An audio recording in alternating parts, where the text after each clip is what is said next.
Hello friends, welcome back to law school. Reciprocal promises वाली series में आगे continue करेंगे सेक्शन 55 को। 54 तक हमने प्रीवियस लेक्चर में देख लिया था। ये डिस्चार्ज ऑफ कॉन्ट्रैक्ट की सीरीज कंटिन्यू हो रही है। रेसिप्रोकल प्रोमिसेस बाय परफॉर्मेंस वाला सीरीज चल रही है। तो सेक्शन 55 क्या कहता है? Effect of failure to perform at fix time in contract in which time is essential. 55 को तीन क्लॉजेस में डिवाइड करा गया है।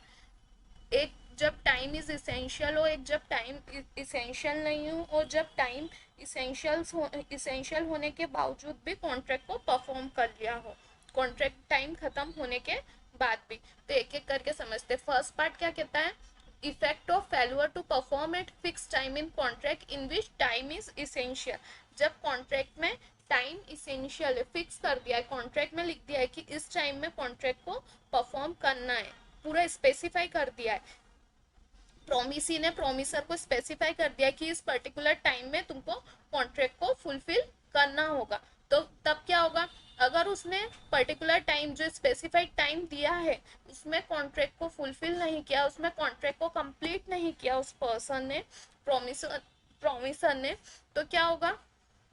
कॉन्ट्रैक्ट वॉइडेबल हो जाएगा at the option of the promisee. Promisee के ऑप्शन पर ऐसे कॉन्ट्रैक्ट क्या हो जाएंगे? वॉइडेबल हो जाएंगे, क्योंकि टाइम तो फिक्स कर दिया है कि इस टाइम में कॉन्ट्रैक्ट को किस टाइम में कॉन्ट्रैक्ट को कंप्लीट करना है, जब टाइम एसेंस हो कॉन्ट्रैक्ट का। और कॉन्ट्रैक्ट को फिक्स कर दिया पार्टीज ने कि पर्टिकुलर टाइम पर आपको ये गुड्स मेरे को पहुंचाना है। मतलब जैसे कि एक पर्सन ने कहा कि कल मेरे बेटे का बर्थडे है, तो आप मेरे को ये केक मेरे घर पर आप इस टाइम पर पहुंचा देना, मेरे को सरप्राइज देना। उसको 12 बजे का टाइम दिया कि 12 बजे मेरे घर पर केक आ जाना चाहिए। पर वो क्या हुआ? पार्टी प्रोमिसर जो था वो उस चीज को फुलफिल नहीं कर पाया। उन्हें 12 बजे केक नहीं पहुंचाया, तो क्या हो गया? नॉन परफॉर्मेंस हो गई। ये प्रोमिसर की तरफ से क्या हो गया? नॉन परफॉर्मेंस हो गई। तो उसके बाद पहुंचाएगा तो परफॉर्मेंस मानी जाएगी कि नहीं? तब भी वह नॉन परफॉर्मेंस, क्योंकि वहां पर पहले ही फिक्स हो गया था, कॉन्ट्रैक्ट में पहले ही फिक्स कर दिया था कि इस टाइम पर आपको पहुंचाना है। जब टाइम इसेंशियल होगा, लिख दिया है वहां पर डायरेक्ट में कि टाइम जब इसेंशियल होगा, तो ऐसे में कॉन्ट्रैक्ट क्या हो जाएंगे? वॉइडेबल हो जाएंगे। प्रोमिसी ऐसे कॉन्ट्रैक्ट को वॉइडेबल कर सकता है। प्रोमिसी के पास ऐसा ऑप्शन है, the option of the promisee contract become voidable.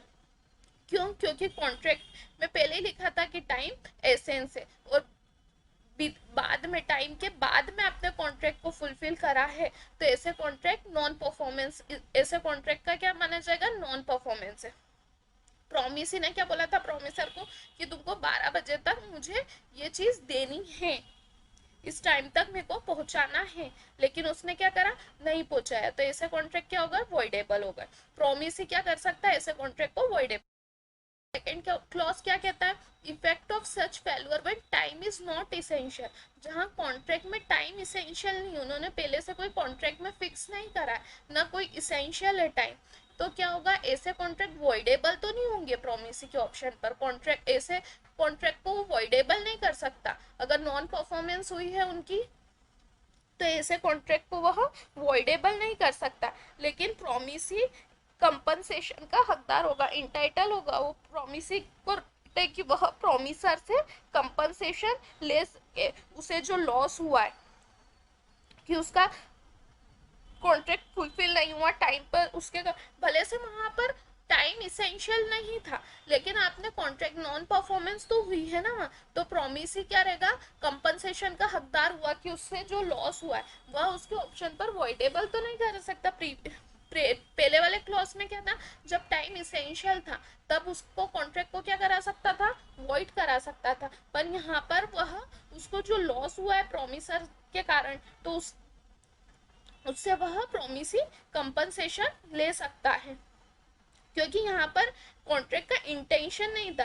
First line में लिखा है, if it was not intention of the parties that time should be of the essence of the contract. Time essential है, यह parties का intention नहीं था, लेकिन यहाँ पर अगर जो प्रोमिसी को लॉस हुआ है नॉन परफॉर्मेंस के लिए, उसके क्यों फेल्यूअर हुआ है, इफेक्ट ऑफ सच फेल्यूअर हुआ है वो कॉन्ट्रैक्ट को फुलफिल करने में, तो यहाँ पर वह नॉन नॉट वॉइडेबल रहेगा वो contract. Promisee entitled to compensation, promisee compensation का हकदार होगा फ्रॉम दी प्रोमिसर, प्रोमिसर से वह कंपनसेशन लेने का हकदार होगा। ठीक है, क्या ये देख लेते हैं। Effect of acceptance of performance at a time other than that agreed upon, उसका क्या इफेक्ट हो। इफेक्ट ऑफ एक्सेप्टेंस, अगर परफॉर्मेंस उनने एक्सेप्ट कर ली है, प्रोमिसी के पास ऑप्शन था, प्रोमिसर फेल्यूअर हुआ परफॉर्म करने पर, तो प्रोमिसी के पास क्या ऑप्शन था कि वो कॉन्ट्रैक्ट को वॉइडेबल कर सकता था, लेकिन प्रोमिसी ने वॉइडेबल नहीं करा। उस समय निकलने के बाद भी, टाइम निकलने के बाद भी कॉन्ट्रैक्ट को उन्होंने एक्सेप्ट कर लिया है प्रोमिसी ने, तो क्या होगा यहाँ पर, तो ऐसे में आप फिर वॉइडेबल की बाद में यह नहीं ले सकते कि आप वो कॉन्ट्रैक्ट तो टाइम निकलने के बाद हुआ है, वॉइडेबल कॉन्ट्रैक्ट था तो वो टाइम निकलने के बाद हुआ है और आपने एक्सेप्ट कर लिया, तो आप ऐसे में बाद में कंपनसेशन के लिए सूट फाइल नहीं कर सकते, क्योंकि आपने टाइम निकलने के बाद भी उस कॉन्ट्रैक्ट को एक्सेप्ट किया है, उसकी परफॉर्मेंस को एक्सेप्ट किया है प्रोमिसर की। तो यहाँ आप बाद में ये सूट नहीं फाइल कर सकते कि यह कंपनसेशन मेरे को मिलना चाहिए, नहीं, यहाँ पर प्रोमिसी को प्रोमिसर को कोई कंपनसेशन नहीं देना पड़ेगा। यहाँ प्रोमिसी के पास कोई राइट नहीं है कि वह उससे कंपनसेशन, प्रोमिसर से कंपनसेशन ले सके, क्योंकि वो फेल्यूअर हुआ वो परफॉर्म करने के लिए, पर वह आपने उसके बाद भी, जब टाइम निकल गया उसके बाद भी आपने उसकी परफॉर्मेंस को एक्सेप्ट कर लिया, तो यहाँ पर क्या हो जाएगा, आप कॉन्ट्रैक्ट को यूं नहीं कह सकते, आपने वॉइडेबल कॉन्ट्रैक्ट जो हो सकता था वॉइडेबल, उसे एक्सेप्ट कर लिया, तो आप यूं नहीं कह सकते कि हमको लॉस हुआ तो लॉस के लिए मुझे कंपनसेशन दिया जाए, नहीं। हाँ, पर आपने यह एक्सेप्ट करते समय यह कह दिया कि नोटिस दे दिया हो उसे कि तुम्हें ये देना होगा, कि लिखा हुआ है यहाँ पर, unless at the time of such acceptance he give notice to the promisor of his intention to do so, तो यहाँ पर उनने नोटिस दे दिया हो तो वो बात अलग है कि हाँ ठीक है उसने नोटिस दे दिया था, एक्सेप्ट करने से पहले प्रोमिसर को ये नोटिस दे दिया था, give notice to the promisor of his intention to do सो।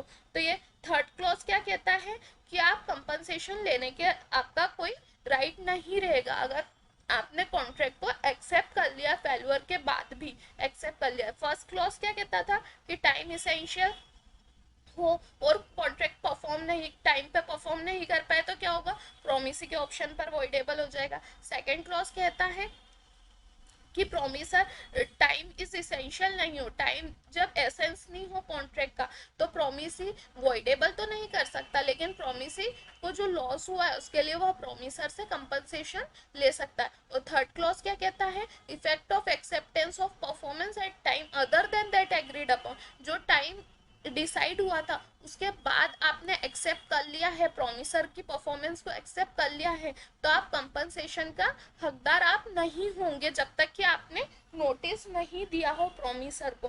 और कौन कौन से ऐसे कॉन्ट्रैक्ट होते हैं जिसमें टाइम को एसेंस इसेंशियल माना जाएगा, कमर्शियल कॉन्ट्रैक्ट हुए, सेल ऑफ गुड्स एक्ट के कॉन्ट्रैक्ट हुए, या कंस्ट्रक्शन में टाइम एसेंस माने जाएगा बट इमूवेबल प्रॉपर्टी के कंस्ट्रक्शन में नहीं।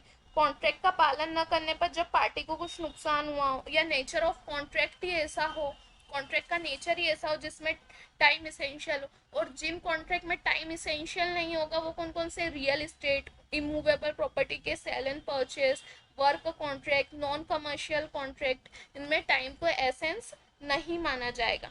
ठीक है, ये सेक्शन 3 पार्ट में 3 क्लॉजेस में डिवाइडेड है, section 55। Thank you, like share and subscribe my channel.